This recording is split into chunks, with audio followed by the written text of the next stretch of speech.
बातम्यांपासून ते राजकारणापर्यंत प्रत्येक घडामोडीवर बारीक नजर ठेवणारा तुमचा हक्काचा लोकल न्यूज प्लॅटफॉर्म ठाणे दर्पण, ठाण्याचं खरं प्रतिबिंब। ठाण्यातील टोईंग व्हॅनचा करार 22 डिसेंबरला संपतोय, त्यामुळे सामाजिक कार्यकर्ते अजय जया यांनी 20 डिसेंबर रोजी ठाणे वाहतूक विभागाला अधिकृत पत्र सादर करून पारदर्शक निविदा प्रक्रिया आणि सर्व कायदेशीर कार्यवाही पूर्ण केल्याशिवाय करार वाढू नये किंवा नूतनीकरण करू नये अशी ठाम मागणी केली। अजय जया यांनी माध्यमांना सांगितले की मागील वर्षीही त्यांनी टोईंग व्यवस्थेमधील अनेक गैरप्रकार उघड केले होते, ज्यामध्ये MVA कायद्याचे उल्लंघन, करारातील त्रुटी, भ्रष्टाचाराच्या तक्रारी तसेच योग्य मॉनिटरिंगचा अभाव यांचा समावेश होता।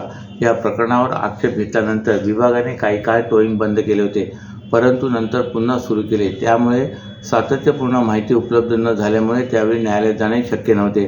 मात्र आता आम्ही पूर्णपणे तयार आहोत। जर हा करार योग्य निविदा प्रक्रिया न करता वाढवला किंवा नूतनीकरण केला तर आम्ही पुढील काळात आंदोलन करू आणि सर्व कागदपत्रांसह न्यायालयीन लढा देखील देऊ। पारदर्शकता आणि जबाबदारी हा नागरिकांचा अधिकार आहे। याचबरोबर ठाणे शहरातील नागरिकांच्या हितासाठी टोईंग प्रक्रिया कायदेशीर, पारदर्शक आणि जबाबदार पद्धतीने राबवावी अशी त्यांनी विभागाला विनंती केली। ॲग्रीमेंट 11 महिन्याचं दिलं होतं, ते 22 तारखेला संपणार आहे। ठाण्यामध्ये आपली जेवढे टोईंग व्हॅनचे ॲग्रीमेंट्स होते ना ते बेकायदेशीर होते, त्याला आम्ही चॅलेंज केलं होतं, पण तरी त्यांनी चालवलं होतं तेव्हा। आणि तो ॲग्रीमेंट आता संपणार आहे 22 तारखेला, म्हणजे 2 दिवसात तो ॲग्रीमेंट संपणार आहे। तर आज मी त्यांना पत्र दिलं आहे की बाबा आता परत तुम्ही ॲग्रीमेंट करत असेल किंवा एक्सटेन्शन देत असेल तर आम्ही या विषयावरती कायदेशीर प्रक्रियेमध्ये तुमच्यानुसार तक्रार पण करू, म्हणजे वरिष्ठांना, आणि त्याचबरोबर कोर्टात सुद्धा जाऊ आणि जन आंदोलनसुद्धा या विषयावरती घेऊ। कारण असं आहे की हा ॲग्रीमेंट जे आम्ही टर्म्स अँड कंडिशन त्यांना सांगितलेले आहे त्याच्यामध्ये टेंडरिंग प्रोसेस जायला पाहिजे, पारदर्शकता असलं पाहिजे, त्याचबरोबर त्याच्यामध्ये जे करप्शन आहे ते रोखण्यासाठी जी यंत्रणा वापरली पाहिजे त्यासुद्धा त्याच्यामध्ये समावेश व्हायला पाहिजे त्या ॲग्रीमेंटमध्ये। गेल्या ॲग्रीमेंटमध्ये आपण आक्षेप घेतल्यानंतर काही दिवस टोईंग व्हॅन बंद होतं, नंतर पुन्हा त्यांनी काही चेंजेस करून परत चालू केलं। त्याच्यामध्ये CCTV कॅमेरा आणि SOP काढलं होतं की जाग्यावर फोटो काढणं, ह्या सगळ्या गोष्टी ते सुद्धा आपण एक्सपोज केलं की बाबा CCTV कॅमेरा त्यांचं चालत नव्हतं आणि जागेवर ते काय फोटो घेत नव्हते, त्याचे व्हिडिओसुद्धा आपण प्रसार माध्यमातून आपण मीडियासमोर एक्सपोज केलेले आहेत। तर पुन्हा एकदा त्या चुका त्यांनी करू नये यासाठी मी त्यांना तक्रार दिलेली आहे किंवा एक पत्रव्यवहार दिलेले आहे। जर समजा त्यांनी तशीच ॲग्रीमेंट परत रिन्यू केलं किंवा काय केलं तर आम्ही रस्त्यावर पण उतरणार आणि कायदेशीर प्रक्रिया करणार आहे, म्हणजे कोर्टात जाणार आणि ज्या चुकीचं आहे त्या विषयावरती आम्ही हायकोर्टात दाद मागणार आहे। ठाणे जिल्ह्यात हिवाळा सुरू होता सर्दी, खोकला, ताप, ॲलर्जी तसेच त्वचा रोगाच्या रुग्णसंख्येत लक्षणीय वाढ झाल्याचे चित्र आहे। ठाणे जिल्हा सिव्हिल रुग्णालयासह विविध शासकीय रुग्णालयातील बाह्य रुग्ण विभागात दररोज मोठ्या संख्येने रुग्ण उपचारासाठी दाखल होत आहेत। थंड हवा, सकाळचे धुके आणि वाढते वायू प्रदूषण याचा नागरिकांच्या आरोग्यावर प्रतिकूल परिणाम होत असल्याने आरोग्य विभागाने सतर्कतेचा इशारा दिला आहे। ठाणे, कल्याण, डोंबिवली, भिवंडी, उल्हासनगर, अंबरनाथ, बदलापूर, शहापूर, मुरबाड तसेच पालघर सीमालगत भागात सकाळी धुके आणि रात्री गारवा अधिक जाणवते। या बदलत्या हवामानाचा परिणाम विशेषतः लहान मुले, ज्येष्ठ नागरिक तसेच दमा, सायनस, रक्तदाब व इतर दीर्घ आजार असलेल्या रुग्णांवर होत आहे।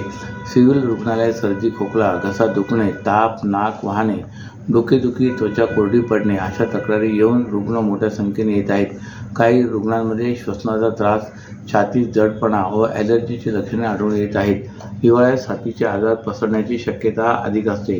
या पार्श्वभूमीवर स्वाईन फ्लू, डेंग्यू, मलेरिया व चिकनगुनिया यासारख्या आजारांबाबत नागरिकांनी विशेष दक्षता घ्यावी असे आवाहन आरोग्य विभागाकडून करण्यात आले। तसेच जिल्ह्यातील ग्रामीण व आदिवासी भागात रात्रीचा गारवा अधिक असल्याने ज्येष्ठ नागरिकांनी रक्तदाब व सांधेदुखीबाबत काळजी घ्यावी, तर लहान मुलांना उबदार कपडे घालावे असा सल्लाही देण्यात आला आहे। ताप, श्वसनाचा त्रास, सतत खोकला किंवा आजाराची लक्षण वाढत असल्यास स्वतः औषधे न घेता तात्काळ जवळच्या शासकीय रुग्णालयात तपासणी करून घ्यावी।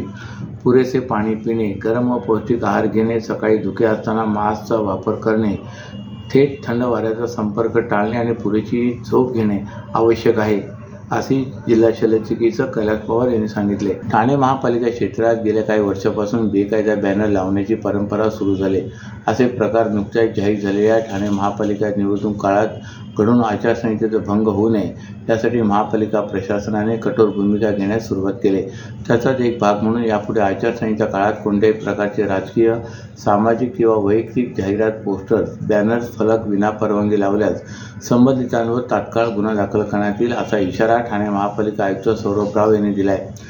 ठाणे महापालिकेची निवडणूक नुकतीच जाहीर झाली. या निवडणुकीच्या पार्श्वभूमीवर शहरात आचारसंहिता लागू झाली. यामुळे शहरातील अनधिकृत पोस्टर्स, बॅनर्स हटवण्याची कारवाई महापालिका प्रशासनाने सुरू केली. या शहरातील 3778 अनधिकृत पोस्टर, बॅनर हटवण्यात आले आहेत. तसेच ठाणे शहरातील प्रमुख रस्ते, चौक, सार्वजनिक भिंती, उड्डाणपूल, वीज खांब, बस थांबे या ठिकाणी बेकायदेशीरपणे पोस्टर्स आणि बॅनर्सवर लावणाऱ्या दोषींवर कायदेशीर कारवाई करण्यात येईल असे आयुक्तांनी स्पष्ट केले. तसेच महापालिकेच्या माध्यमातून आचारसंहिता लागू झाल्यानंतर तात्काळ शहरातील अनधिकृत पोस्टर्स, बॅनर हटवण्याची तसेच महापालिकेच्या वास्तूवरील कोनशिला झाकण्याची कार्यवाही करण्यात आली. ठाणे महापालिका क्षेत्रात गेल्या काही वर्षापासून बेकायदा बॅनर लावण्याची परंपरा सुरू झाली. असे प्रकार नुकत्याच जाहीर झालेल्या ठाणे महापालिका निवडणूक काळात घडून आचारसंहितेचा भंग होऊ नये यासाठी पालिका प्रशासनाने कठोर भूमिका घेण्यास सुरुवात केली. या पार्श्वभूमीवर ठाणे महापालिका आयुक्त सौरभ राव यांची बैठक घेतली होती. आचारसंहिता काळात सार्वजनिक मालमत्तेचे विद्रुपीकरण होऊ नये तसेच निवडणूक प्रक्रियेची निष्पक्षता अबाधित राहावी या उद्देशाने महापालिकेचे अतिक्रमण विभाग, परिमंडळनिहाय पथके यांच्या समन्वयाने कडक कारवाई राबवण्याच्या सूचना आयुक्त राव यांनी बैठकीत दिल्यात.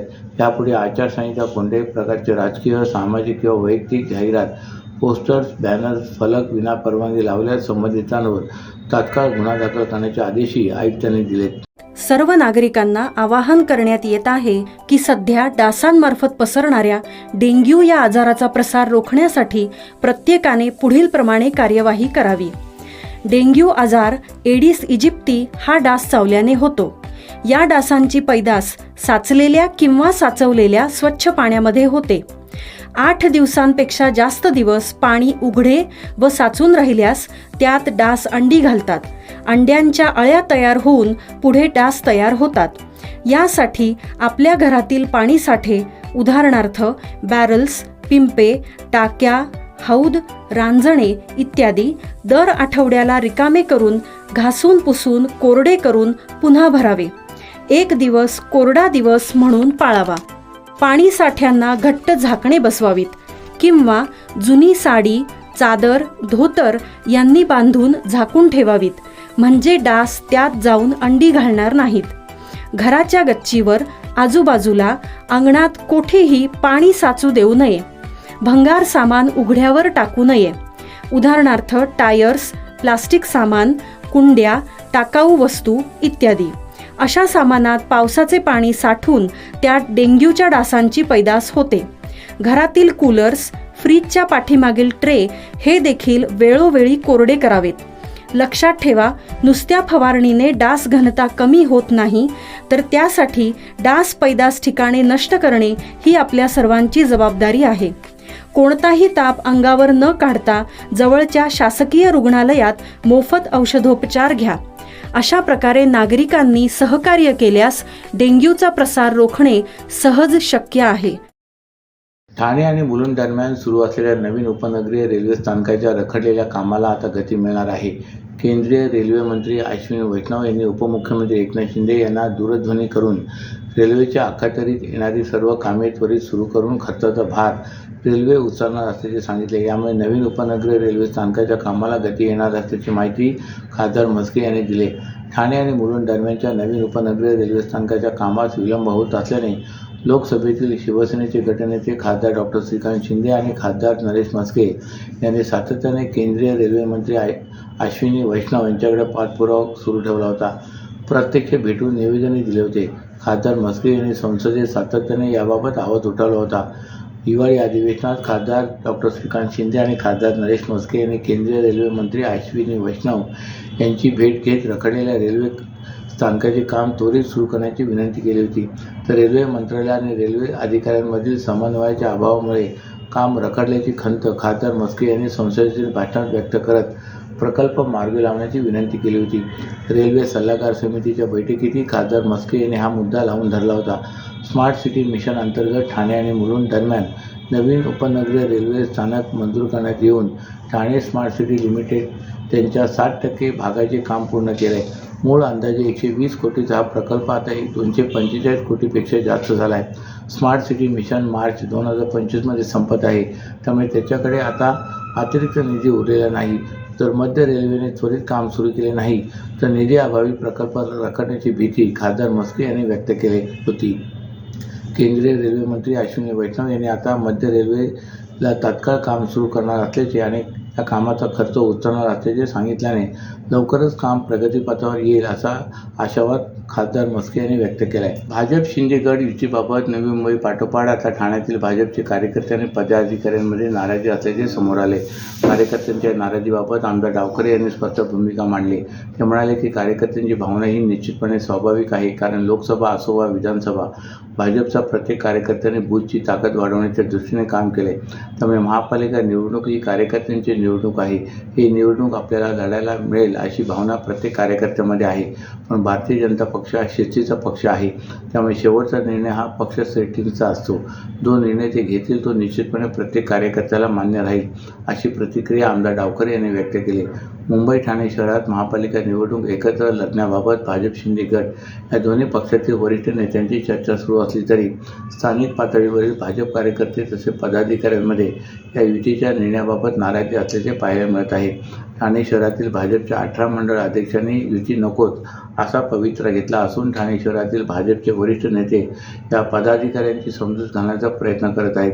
भारतीय जनता पक्षाचा प्रत्येक कार्यकर्ता प्रथम राष्ट्र, नंतर पक्ष आणि नंतर मी याच भावनेने काम करत असतो.